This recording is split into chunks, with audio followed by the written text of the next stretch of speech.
Jadi bunda teh jadi istri yang baik bukan gara-gara suami biar sayang sama kita, bukan. Kalau itu yang bunda harapkan pasti bunda kecewa. Karena nggak sedikit istrinya udah baik tapi suaminya nggak baik. Maka apa pesannya? Jangan pernah berhenti berbuat kebaikan. Walaupun kadang kebaikan kita nggak dihargai oleh manusia. Karena bukan itu patokan kita. Bunda udah berbuat banyak sama suami, tapi suami gak ngehargai kita. Jangan berhenti berbuat baik kepada suami. Kalau bisa, jika ada orang yang merendahkan kebaikan kita, jangan direndahkan. Karena dia sudah rendah duluan sebelum kita rendahkan. Makanya bunda tahu gak, siapakah seorang wanita yang dijanjikan masuk surga? Salah satunya seorang istri yang ketika dia sedang bertengkar dengan pasangannya, dia ambil tangan pasangannya, kemudian dia bilang begini, maafkan aku, pernah salah kepada dirimu. Ketika kebaikanmu tidak dihargai, manusia pasti akan ada yang gak suka sama kita. Kita tidak akan bisa menyenangkan semua orang. Kita berbuat baik aja ada yang gak suka. Apalagi saat kita berbuat buruk. Sekarang saya mau tanya, kalau bunda berbuat baik sama orang, kemudian orang itu bilang terima kasih sama kita, senang apa enggak? Potensi selanjutnya, kalau dia minta lagi dikasih atau tidak? Kenapa? Karena dia orang yang biasa berterima kasih sama kita. Sekarang bunda bayangkan, kalau ada orang yang berbuat baik nih, atau kita berbuat baik sama orang, tapi orang tuh nggak bilang makasih sama kita, malas apa enggak kira-kira? Kenapa bunda tidak bisa melihat kelebihan suami? Karena selama ini bunda lihatnya apa? Kekurangan suami. Kenapa bunda sering melihat kekurangan suami? Karena bunda lupa melihat kelebihan suami. Maka mohon maaf, kalau hari ini ada di antara bunda yang dititipi dengan keluarga, baiknya, buruknya, jangan pernah merasa gelisah dengan keadaan itu. Karena semuanya hanyalah titipan. Ternyata tidak ada yang kita miliki dalam hidup ini kecuali amal yang kita lakukan. Berarti ini rumus. Kalau kita tidak ingin merasakan kehilangan, jangan pernah merasa memiliki. Bunda lebih gelisah dengan suami bunda atau lebih gelisah dengan amal bunda ketika melayani suami bunda? Kita mah lebih sibuk, suami saya gimana?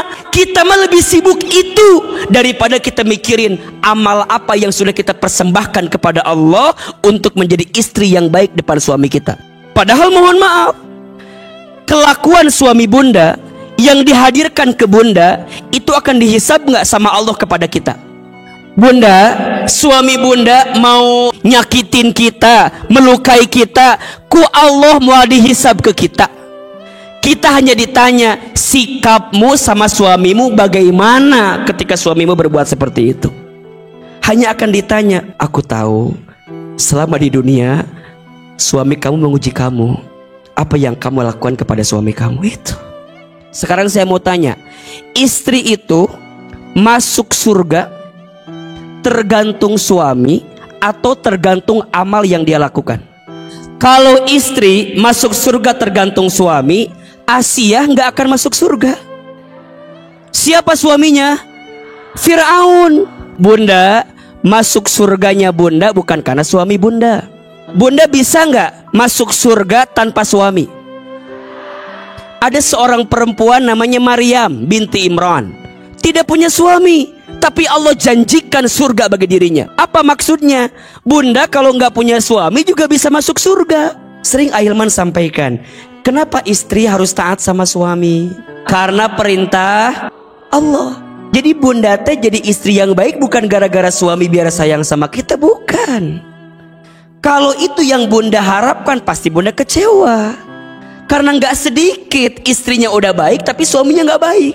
Ada nggak yang begitu kira-kira? Ada. Tapi jadi amal nggak? Jadi amal, tapi belum tentu jadi amal soleh. Tapi kalau jadi amal soleh, apapun yang terjadi kita niatkan untuk siapa? Allah. Bunda melayani suami, iya, ini perintah dari Allah. Bunda jadi cantik depan suami, harus apa enggak? Harus. Makanya ketika bunda berbuat amal pun, ya jangan karena manusia pasti capek. Bunda jangan beramal gara-gara ingin dipuji, jangan, sakit hati. Makanya Bunda, kalau berbuat baik sama manusia, jangan pernah merasa rugi. Kenapa Ustadz? Karena setiap kebaikan yang kita lakukan kepada manusia itu pasti akan dibalas dengan kebaikan oleh Allah Subhanahu wa Ta'ala. Kelakuannya jadi amal, niatnya karena Allah jadi amal soleh, ya. Kalau dilakukan karena tunduk patuh kepada Allah jadi amal ibadah. Kalau pahalanya mengalir terus walaupun kita mati jadi amal jariah. Maka kalau Ahilman sedang melakukan sesuatu, kemudian ada yang nggak menghargai saya, ada yang ada yang nggak suka, ada yang menghina gitu. Maka saya ingat, bukan di sini tempat balasan terbaik untuk kamu Hilman. Boleh jadi di surganya Allah Subhanahu wa Ta'ala. Maka apa pesannya? Jangan pernah berhenti berbuat kebaikan, walaupun kadang kebaikan kita nggak dihargai oleh manusia. Karena bukan itu patokan kita, bukan itu. Bunda, kalau sekarang kita berbuat kebaikan dan hanya ingin mendapatkan balasan dari manusia, kita hanya akan mendapatkan kebahagiaan yang sesaat.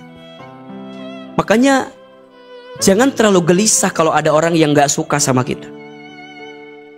Dan biasanya mohon maaf, ujian yang paling dekat itu bukan dari yang jauh. Boleh jadi yang tidak mendukung kebaikan kita adalah orang terdekat dalam kehidupan kita. Boleh jadi pasangan kita yang menguji kita, boleh jadi orang tua kita, boleh jadi anak-anak kita, boleh jadi sahabat dekat kita. Tapi bukan itu patokannya.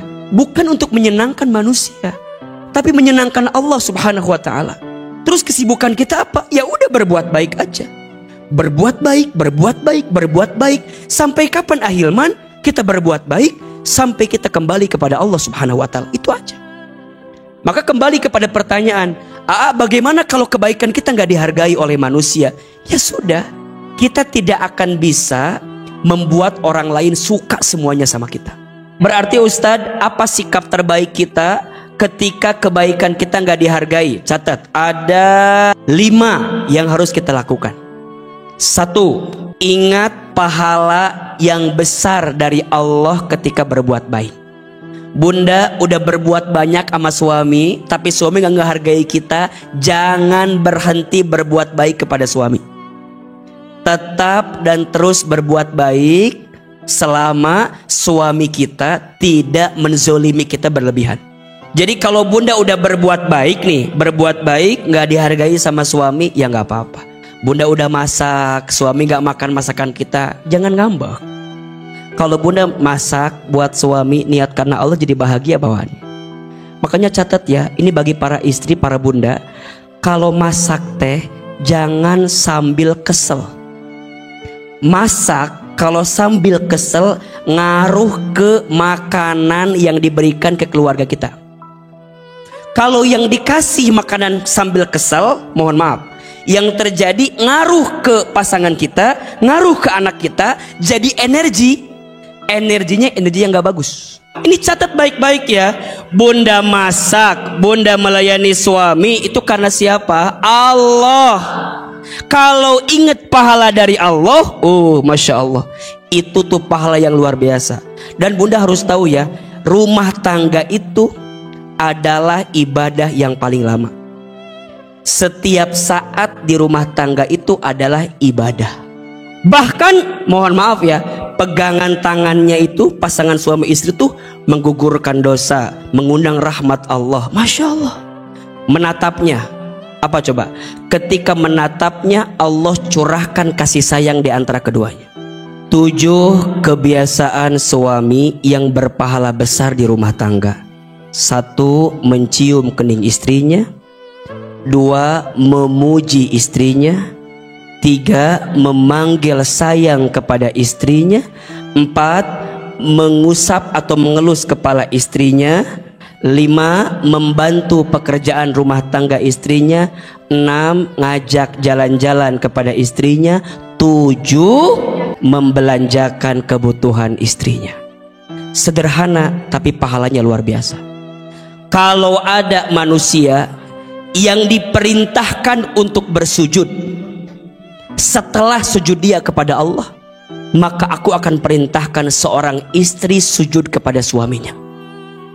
Saking luar biasanya. Bunda cukup taat sama suami, surga jadi milik bunda. Suami itu bunda, pintu surga untuk bunda, pintu ridhonya Allah untuk kita seorang istri. Maka mohon maaf ya, mulai hari ini bunda dengan suami harus menjalin kebaikan di dalamnya. Kalau kita udah berbuat baik tapi nggak dihargai kebaikan kita, ingat pahala besar dari siapa? Allah. Tidak mungkin setiap kebaikan yang kita lakukan kecuali pahalanya pasti apa? Kebaikan juga. 2. Sikap yang harus dilakukan ketika kebaikan tak dihargai. Ingat kasih sayang Allah kepada orang yang berbuat baik. Berarti begini, kita itu bisa berbuat baik karena siapa? Karena rahmat dari Allah. Kan bisa aja ya, bisa aja Allah tuh mengeraskan hati bunda. Tapi kenapa Allah tuh masih ngelembutin hati bunda lagi? Suami berbuat buruk teh bunda maafin lagi, maafin lagi, maafin lagi. Karena bunda ingat kasih sayang Allah yang besar untuk kita. Jadi gimana Ustadz? Selalu ada kebaikan dari setiap kebaikan yang kita lakukan.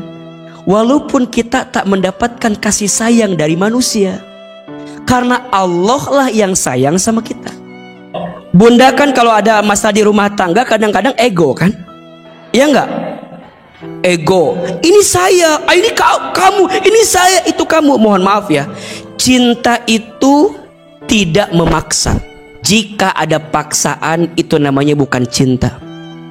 Justru cinta itu memberi dan menerima, itu cinta. Kalau di rumah tangga masih memaksa, mengedepankan ego masing-masing, berarti cinta belum nampak di rumah tangga itu. Karena cinta itu belajar untuk menerima aku, menerima kamu menjadi satu kita. Itulah rumah tangga. Jadi rumah tangga itu menyatukan dua aku jadi satu kita. Kalau masih ini aku, itu kamu, ini aku, itu bukan rumah tangga, itu bukan cinta. Karena cinta itu apa? Kita memilih untuk meredakan ego kita. Aku maunya begini, iya, tapi suamiku maunya begitu. Aku redain ini ya, keegoan aku. Suami aku ngomong gini, aku maunya gini, kamu maunya gitu. Kalau masih aku dan kamu, itu bukan rumah tangga. Tapi rumah tangga itu, aku punya ego, kamu punya ego. Ya sudah, masing-masing ego kita disatukan dengan satu kita. Jangan memaksakan ego masing-masing. Karena ego yang diperturutkan itu yang akan menjadi bumbu kehancuran datang di rumah tangga kita. Makanya bunda tahu nggak, siapakah seorang wanita yang dijanjikan masuk surga? Salah satunya seorang istri yang ketika dia sedang bertengkar dengan pasangannya, dia ambil tangan pasangannya, kemudian dia bilang begini, maafkan aku, pernah salah kepada dirimu. 3. Ketika kebaikan tidak dihargai, teruslah berbuat kebaikan dan jangan berhenti berbuat kebaikan. Kalau bunda berhenti berbuat baik karena nggak dihargai sama manusia, berarti bunda kehilangan kebaikan itu. Jadi terus aja berbuat baik. Belajar dari matahari yang setiap pagi selalu menampilkan yang terindah, walaupun banyak orang yang melewatkannya. Matahari tiap pagi terus ngasih sinar, walaupun banyak orang yang tidur, yang nggak ngeliatin, yang nggak menatapnya, tapi dia terus berbuat baik. Makanya terus sampai kapan? Sampai kita tak punya waktu lagi untuk berbuat kebaikan lagi. Kalau masih punya waktu berbuat baik, berbuat baik, berbuat baik, berbuat baik. Karena kebaikan yang diakhiri dengan kebaikan akan jadi kebaikan. Yang rugi siapa? Orang yang udah berbuat baik tapi dia berhenti berbuat baik, kemudian ajal menjemputnya. Itulah yang disebut dengan su'ul khatimah. Tapi ada orang yang berbuat baik sampai kapan? Sampai ajal menjemputnya. Itu namanya husnul khatimah. Maka yang paling penting dari kebaikan bukan hanya kebaikannya, tapi yang paling penting keistiqomahan kita dalam berbuat baik. Bunda nggak apa-apa, dikit-dikit aja dulu, dikit-dikit dulu. Yang penting terus.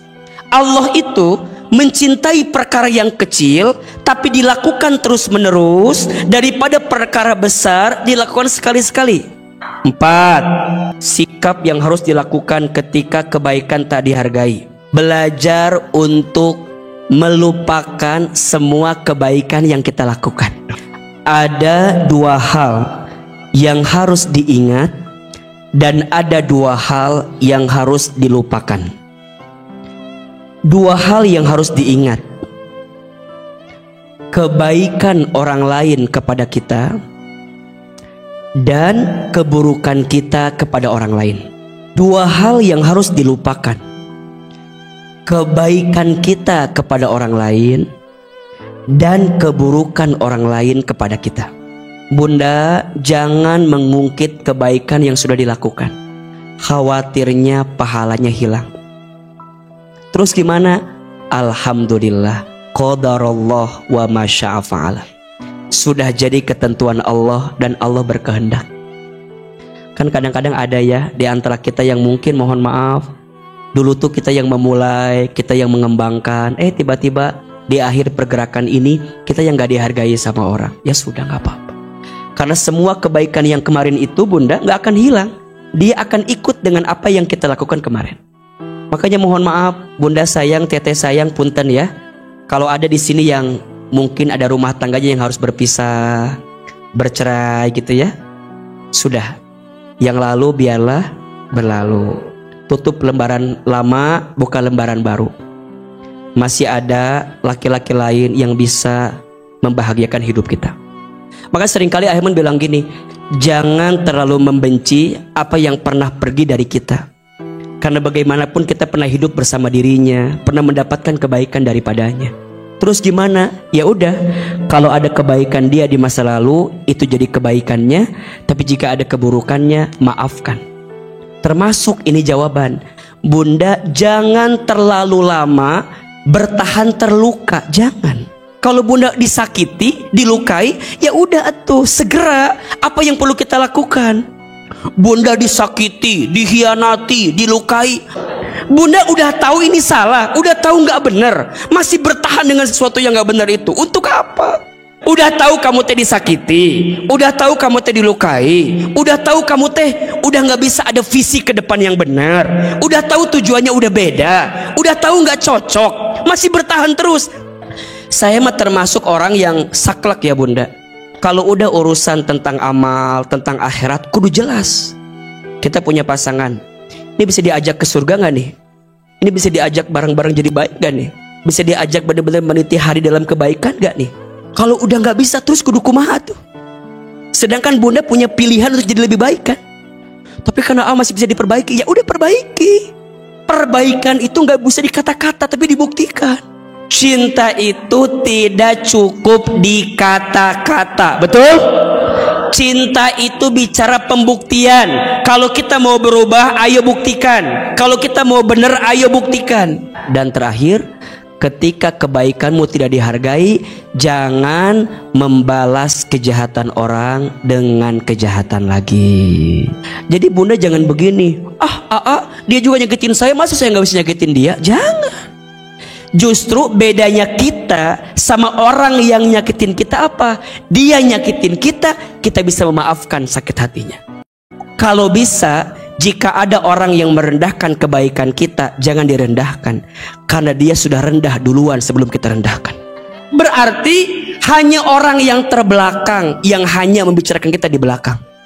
Bersyukurlah kalau Bunda hari ini ada yang sedang disakiti, ya, dilukai. Kenapa? Karena boleh jadi di saat itu Allah sedang siapkan pahala kebaikan untuk kita semua.